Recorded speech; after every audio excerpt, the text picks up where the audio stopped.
Hello traders, इस video में आप सभी का स्वागत करता हूं। आज का डेट है 7/6/2022। बैंक निफ्टी फ्यूचर का चार्ट है, 1 मिनट का टाइम फ्रेम। ट्रेडर्स, हमेशा की तरह इस वीडियो में भी हम देखेंगे कि किस प्रकार कहाँ पे सेटअप बने और आपको ट्रेडिंग का मौका मिला। ट्रेडर्स, जब आप टूल्स और टेक्निकल समझ लेंगे तो आपको ट्रेडिंग करने में बहुत ही आनंद आएगा। आपको ये मालूम पड़ेगा कि हम यहाँ पे ट्रेड क्यों ले रहे हैं। जब तक आपको ये नहीं मालूम कि यहाँ पे ट्रेड क्यों ले रहे हैं, आप हमेशा कन्फ्यूजन में रहेंगे। एसएल हिट होना, प्रॉफिट टारगेट हिट होना ये अलग मैटर है, लेकिन आप अगर ट्रेड ले रहे हैं यहाँ पे तो क्यों ले रहे हैं, क्या क्या कंफर्मेशन किया है आपने, अगर ये चीज़ मालूम है आपको तो बहुत ही अच्छी बात है। आप एक न एक दिन ट्रेडिंग में सफल हो जाएंगे। लेकिन अगर आप आए और मार्केट भाग रहे हैं, आप उस हिसाब से एंट्री करना चाहेंगे तो ये गेमिंग जैसा हो जाता है। वो आप उससे बचिए, क्योंकि गेमिंग हर दिन पैसा नहीं बना के दे सकता। जिस समय खराब होगा सारे पैसे डूब जाते हैं।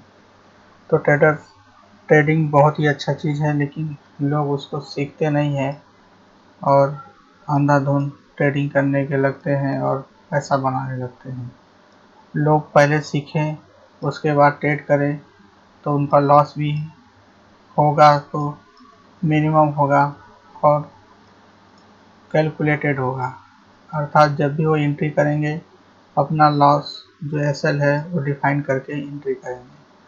क्योंकि यहाँ पे प्रॉफिट तो हम थोड़ा ही लेते हैं, लेकिन अगर लॉस होता है हमारा तो हम बहुत बड़ा लॉस हो जाता है, क्योंकि उनका जो एसएल है वो कैलकुलेटेड नहीं रहता है। इसके लिए हमें यहाँ पे ज़्यादा लॉस झेलना पड़ता है। तो ट्रेडर्स, इस सभी चीज़ों से बचने के लिए आप ऐसा कुछ भी ना करें। कोशिश करें, सीखें पहले, उसके बाद सारी चीज़ें सीख के बाद आप एंट्री कर सकते हैं। तो ट्रेडर्स, अगर हम पहले ट्रेड के बारे में बात करें तो हमारा पहला ट्रेड बनता है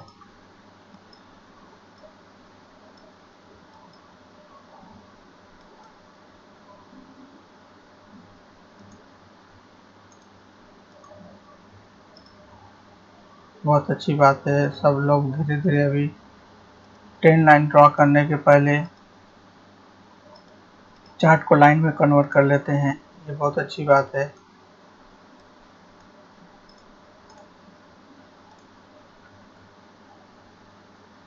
ये एक सिमेट्रिकल ट्रायंगल पैटर्न है,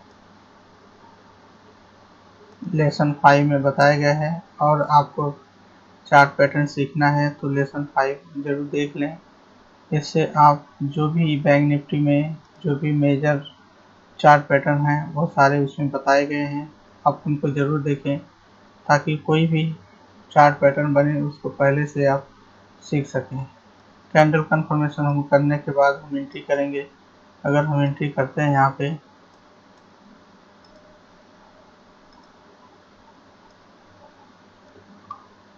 90 पॉइंट के लिए, हमारा टारगेट यहाँ पे अचीव होता है करीब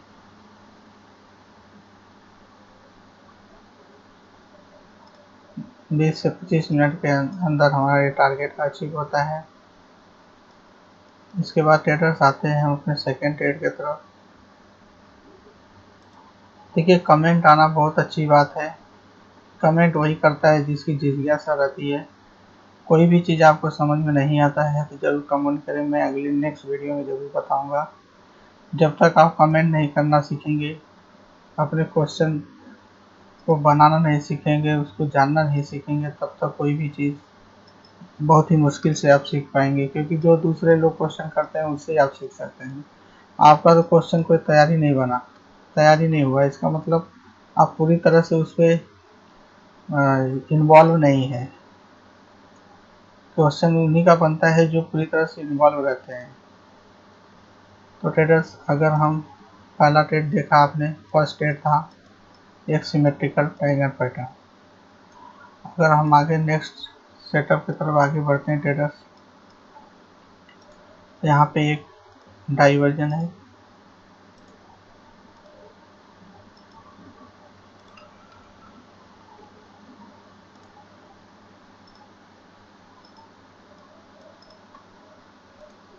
मेजर ट्रेंड लाइन ब्रेकआउट के बाद हम एंट्री करेंगे।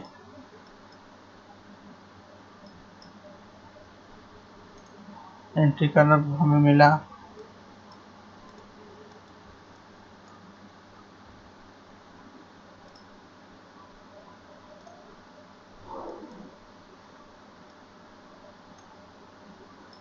90 पॉइंट के लिए। एंट्री 50, 10, 50, 11 से, यानी कोई 15 मिनट में ये टारगेट हिट होता है। आपके सामने ये जो सेटअप है ये RSI डाइवर्जन है, यानी ये निगेटिव डाइवर्जन है। इसमें क्या होता है, मार्केट में प्राइस में चेंज होता है अप साइड में, लेकिन RSI नेगेटिव में जाता है, मतलब RSI वीक होता है। इससे हमें पता चल जाता है कि मार्केट में जो ट्रेंड है वहाँ से अभी रिवर्सल हो सकता है। लेकिन एंट्री हमें तभी करना है कि कोई मेजर ट्रेंड लाइन ब्रेकआउट होगा, उसके बाद हम एंट्री कर सकते हैं।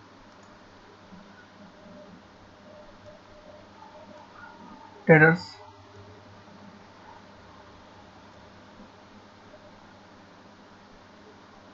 OI डेटा, किसी व्यूअर का क्वेश्चन था कि OI डेटा कैसे देखते हैं। तो बहुत आसान है, मैं बहुत ज़्यादा ब्रीफ में नहीं जाता, जो सिंपल हमें समझ में आता है वो मैं बताता हूँ। कि OI जो डेटा होता है, यहाँ पे जो चेंज आप देखेंगे, अगर कॉल के साइड में OI चेंज अगर ज़्यादा मिलता है आपको कॉल के साइड में, तो मार्केट डाउन होता है। अगर पुट के साइड में OI चेंज ज़्यादा अगर दिखता है तो मार्केट अप जाता है। ये बहुत ही सिंपल और आसान समझने की भाषा है। पिछले बहुत वीडियो मैंने बताया है इन दोनों के बारे में, कि कॉल मतलब खरीदना होता है, पुट मतलब बेचना होता है। लेकिन हमें यहाँ पे उल्टा सोचना रहता है, मतलब जो पुट और कॉल को जो सेल करते हैं ना, मतलब राइट करते हैं, जिसको राइटर बोलते हैं हम लोग, तो कॉल को राइट करते हैं, यानी कॉल को वो बेचते हैं। हम क्या करते हैं, कॉल को बाई करते हैं, हम बायर हैं। बायर पैसा कम बनाता है, राइटर ज़्यादा बनाता है, क्योंकि राइटर ज़्यादा से ज़्यादा क्वांटिटी लेता है, ज़्यादा पैसे लगाता है, और बायर 10,000 15,000 लगा के एंट्री कर जाते हैं। तो आप सोचिए कि ये जीतेगा कि ये जीतेगा, कौन सा माहिर है। ये सीधी सी बात है, राइटर ज़्यादा माहिर है। और माहिर मतलब आप बड़े बड़े बैंक होते हैं, इंस्टीट्यूट होते हैं, FI DI सब होते हैं, वो सब लोग राइटर बैठे रहते हैं। वो आपका जो प्रीमियम रहता है उसको खा जाते हैं, मतलब उसको जीरो करने की कोशिश में रहते हैं। मार्केट को एकदम रेंज बाउंड में कर देते हैं कि मार्केट रेंज बाउंड में जाए, ताकि आपका जो भी टाइम डिके हो जीरो हो जाए, ताकि उनको प्रीमियम जीरो हो जाता है।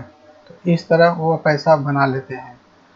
लेकिन हम ऐसा नहीं है कि बायर पैसा नहीं बनाते, लेकिन बायर तभी पैसा बनाएंगे जब आप चीज़ों को समझेंगे पहले, कि हमें किस तरफ ज़्यादा मोमेंटम मिलता है। क्योंकि मार्केट अगर बायर है तो हैवी मोमेंटम मिलना चाहिए आपको, तभी आप पैसा बना सकते हैं। मतलब 4-5 मिनट के अंदर काफ़ी अच्छा मूवमेंट मिले आपको। 30 से 40, 50, 60 पर अगर पॉइंट अगर 2-3 मिनट के अंदर मिल जाता है तो आराम से पैसा बन जाता है, क्योंकि उसमें टाइम डिके नहीं हो पाता है, और आराम से जो पैसा आपका डबल तिबल हो सकते हैं। तो हमें अगर बायर है तो हमें उस तरह से सोचना पड़ रहा है। तो ट्रेडर्स, अगर आपको नहीं समझ में आया रहेगा तो मैं आगे वाली वीडियो में फिर से बता दूंगा। कॉल अगर OI चेंज हो रहा है ज़्यादा पुट से, तो समझ जाइए कि मार्केट में बेयरिश सेंटीमेंट है, और पुट में अगर OI ज़्यादा चेंज हो रहा है कॉल से, तो मार्केट में बुलिश सेंटीमेंट ज़्यादा है। इसका एकदम सिंपल सा फंडा है। बाकी आपको पढ़ना है, बहुत कुछ सीखना है, तो आप यूट्यूब पर बहुत सारे वीडियो पढ़े हैं, आप वहाँ से देख सकते हैं।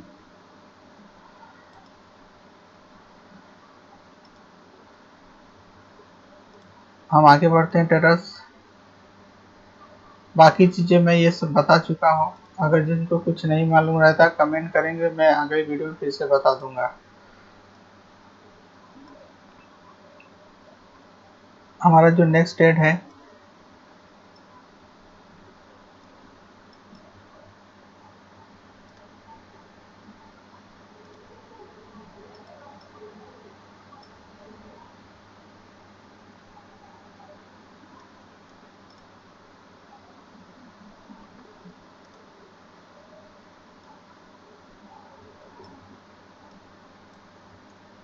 यहाँ पे एक बताना चाहूँगा कि ये लाइन में कन्वर्ट करते हैं ट्रेडर्स। जो 3 जो लेवल होते हैं वो आपको टच होने बहुत इंपॉर्टेंट होता है। अगर वो टच नहीं होते हैं तो आपको एडजस्ट करना पड़ता है, ताकि कम से कम वो 3 टचेस जरूर उसको मिले, तभी ज़्यादा वैलिड होता है।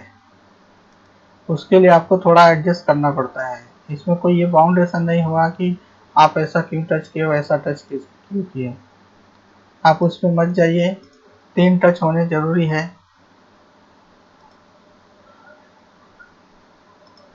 ये देखिए, ये तीसरा लेवल हमारा बनकर तैयार है। मार्केट अप ट्रेंड में था, तो यहाँ पे एक इसके ठीक पहले वाले जो कल वाले में ही हुआ था, सेम वही सिमेट्रिकल यहाँ पे सेम सेटअप बना हुआ है। फर्स्ट सेकेंड थर्ड मिला, तीसरा लेवल हमारा इंपॉर्टेंट होता है। मार्केट यहाँ पे ब्रेक डाउन दिया,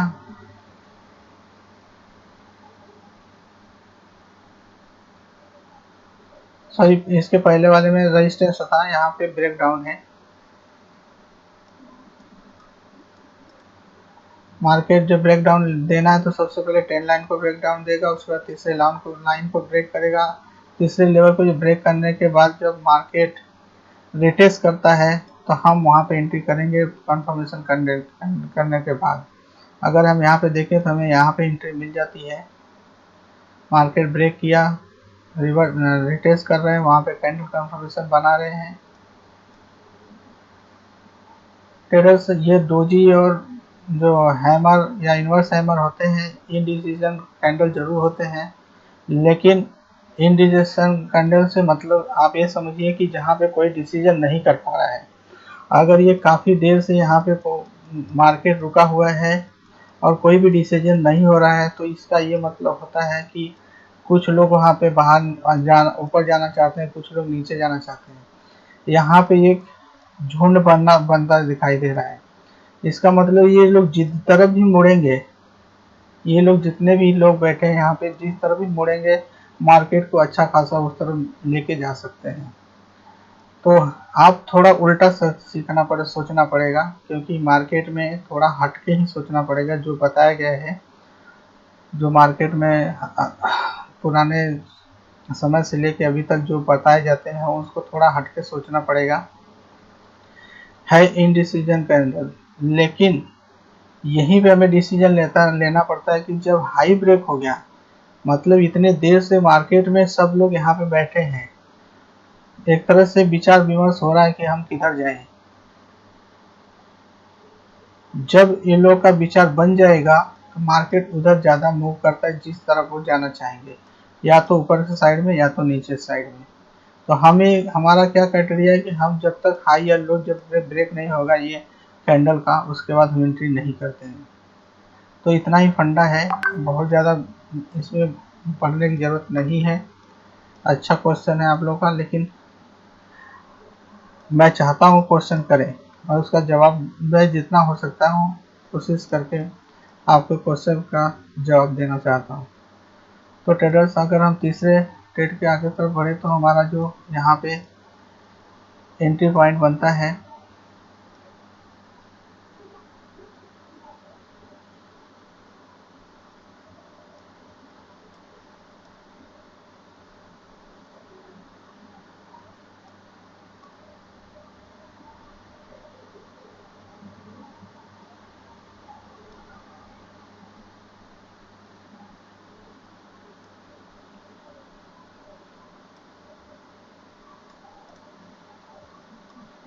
सेम ऐसे ही कुछ दिन पहले भी ये सिस्टम बना हुआ था। जहाँ पे लगातार हमें 2 ट्रेड मिले थे, सेम वैसे ही यहाँ पे भी बना हुआ है। आपने देखा कि पहला ये तो ब्रेकडाउन का है, प्लस यहाँ पे मार्केट तीसरे लेवल पर पहली बार जब रिटेस्ट किया वहाँ पे एंट्री मिला, मार्केट दूसरी बार रिटेस्ट किया वहाँ पे कंफर्मेशन बनाया, वहाँ पे एंट्री मिला है।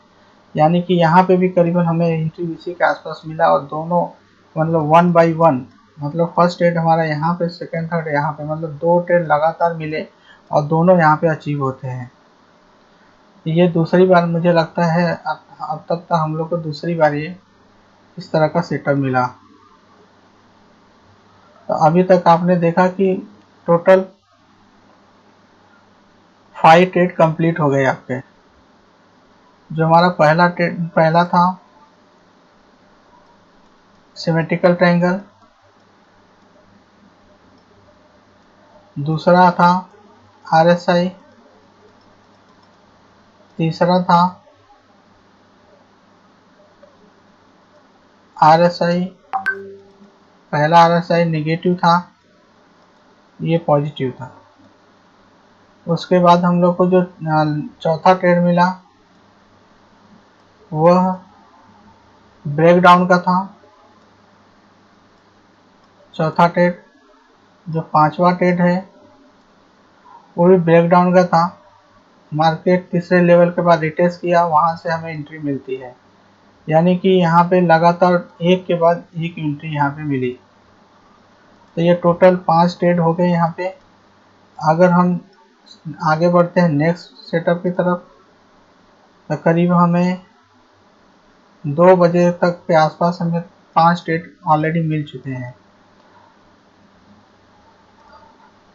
अगर हम इसके बाद जो छठा ट्रेड था उसके बारे में देखें तो यहाँ पे एक डाइवर्जन दिखा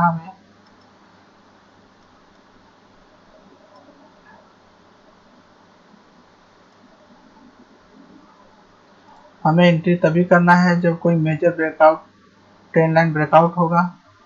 तो यहाँ पे ट्रेंड लाइन ब्रेकआउट आप लाइन ड्रॉ करके भी कर सकते हैं, ज़्यादा टचेस हो बहुत अच्छी बात है।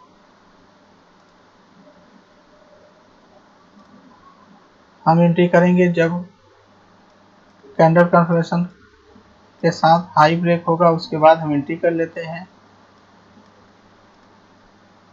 अगर हम यहाँ पे एंट्री की बात करें तो यहाँ पे कैंडल कंफर्मेशन बना, लेकिन हाई ब्रेक का भी हुआ, हमें हाई ब्रेक करीब यहाँ पे हुआ आके। तो हम एंट्री करेंगे 90 पॉइंट के लिए, जो कि हमारा टारगेट अचीव होता है 3 बजे के आसपास, यानी आधे घंटे में यह टारगेट अचीव होता है। तो ट्रेडर्स, मैंने आपको टोटल 6 ट्रेड इसमें बताए, लेकिन मेरा आपसे अनुरोध है कि सभी ट्रेड वैल्यूएबल है, लेकिन कोशिश कीजिए कि आप चीज़ों को बार बार समझने का कि कौन से ट्रेड परफेक्ट होता है। अगर मॉर्निंग में मैंने सिमेट्रिकल ट्रायंगल पैटर्न लिया तो यहाँ पे क्यों लिया? अगर बेयरिश मार्केट में सेंटीमेंट जैसे कि इंडिकेटर हो गए और यहाँ पे जो डेटा आपको शो हो रहे हैं और OI, ये सारी आपको सेंटीमेंट बता रहे हैं कि हमें किस तरफ जाना चाहिए। अगर उनमें कन्फ्यूजन है तो आप दोनों तरफ जा सकते हैं, लेकिन एक बात होता है कि आपको इससे आइडिया मिल जाता है कि मार्केट में बेरिश है कि बुलिश है।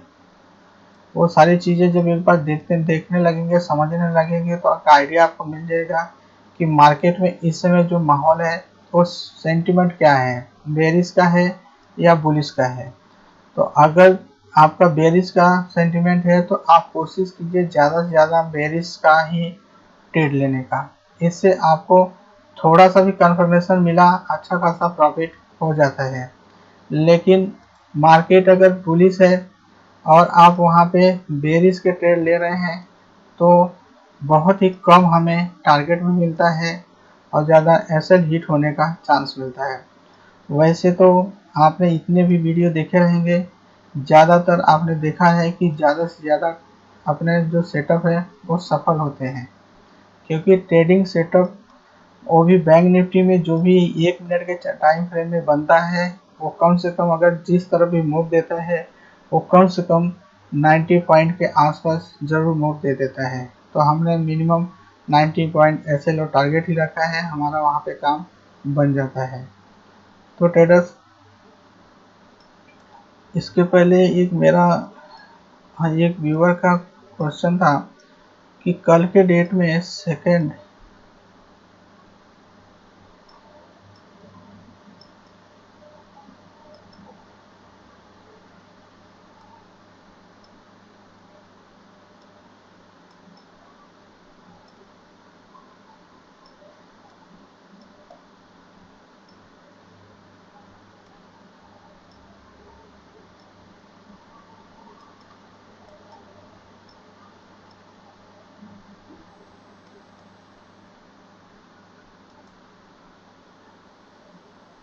क्वेश्चन कुछ ऐसा था कि फर्स्ट सेकेंड हाई लेवल जो होता है उसके बाद हमें थर्ड लेवल मिलता है, बराबर है। लेकिन एक सेकेंड ना, हाँ यहाँ पे जो, हाँ अगर ट्रेडर्स अगर यहाँ पे आप देखेंगे, मैं आगे कई वीडियो में मैंने बताया है कि तीनों टचेस जरूरी है। अगर पहला टच और सेकेंड टच से लेकर तीसरा लेवल नहीं मिला, अगर उसके पास आया है तो इसका मतलब ये इम्पोर्टेंट लेवल है, तो आपको कम से कम इसको टच तो करना पड़ेगा।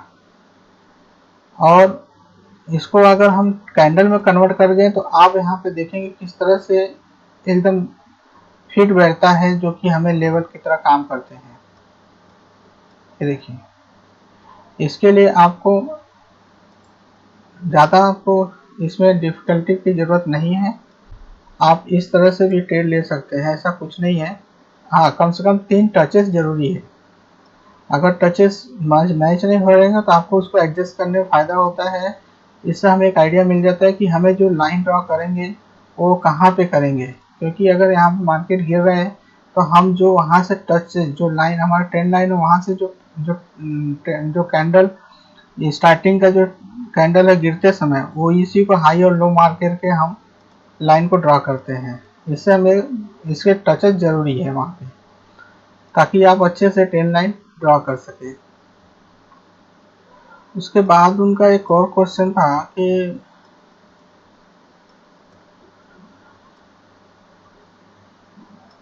हाँ, यहाँ पे एक तो जो तीसरा था वो डिमांड जोन का था, ठीक है, बराबर है।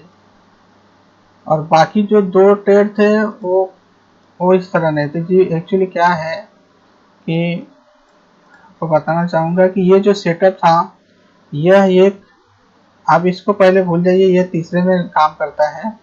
आप यहाँ तक सोचिए कि जब मार्केट ये था एक रेजिस्टेंस, जो कि लेसन 6 में बताया गया कि ये जो बड़े ट्रेडर्स या इन्वेस्टर होते हैं ये बहुत अच्छे से इस पर काम करते हैं और ज़्यादातर इसको अच्छे से यूज करते हैं। ये एक रेजिस्टेंस का है, जो तीसरा लेवल होता है ये रेजिस्टेंस का काम करता है। यहाँ पे हमें फर्स्ट ट्रेड और सेकेंड ट्रेड इसी से मिले थे, लेकिन जो चौथा ट्रेड तीसरा ट्रेड इसमें मिला वो जोन पे मिले। यहाँ पे फर्स्ट सेकेंड थर्ड फोर्थ 5वीं बार जब मार्केट वहाँ पे आया तो ये एक सपोर्ट जितने भी थे ना वो सब सपोर्ट बन के डिमांड जोन बन गए, जो कि एक बड़ा काफ़ी अच्छा जोन हो जाता है। वहाँ से मार्केट आता है, अच्छा खासा वहाँ से मूव मिलता है उसको। हाँ, ये एक डिमांड जोन था। यदि मार्केट यही अगर ऊपर यही उसका ठीक उल्टा हो जाता यदि, तो ये एक ऊपर जब बनता है ये सारे जो सपोर्ट है ऊपर बनते रेजिस्टेंस पे, तो ये एक सप्लाई जोन का काम करता है। जब बार बार रेजिस्टेंस फेस कर रहा है तो मार्केट वहाँ से ज़्यादा चांस है कि वो नीचे आ जाएगा। तो ये जब रेजिस्टेंस ढेर सारे रेजिस्टेंस को फेस करता है तो वहाँ पे एक सप्लाई जोन बन जाता है। पिछले वीडियो में मैंने ये देखा है, आने वाले वीडियो में भी आएगा ऐसा मौका तो मैं आपको इसके बारे में बताऊंगा। तो ट्रेडर, आशा करता हूँ आपके कमेंट्स के कुछ प्रश्नों का मैं उत्तर देने के समर्थ हुआ हूँ। अगर नहीं हुआ तो फिर से कमेंट कीजिए, हो सकता है आपको क्वेश्चन में मैं उतना समझ नहीं पाया हूँ, तो अगली बार मैं ज़रूर कोशिश करूँगा। तो ट्रेडर्स, इस वीडियो को इसी पे करते हैं क्लोज। हम मिलते हैं अगले वीडियो में, तब तक के लिए धन्यवाद।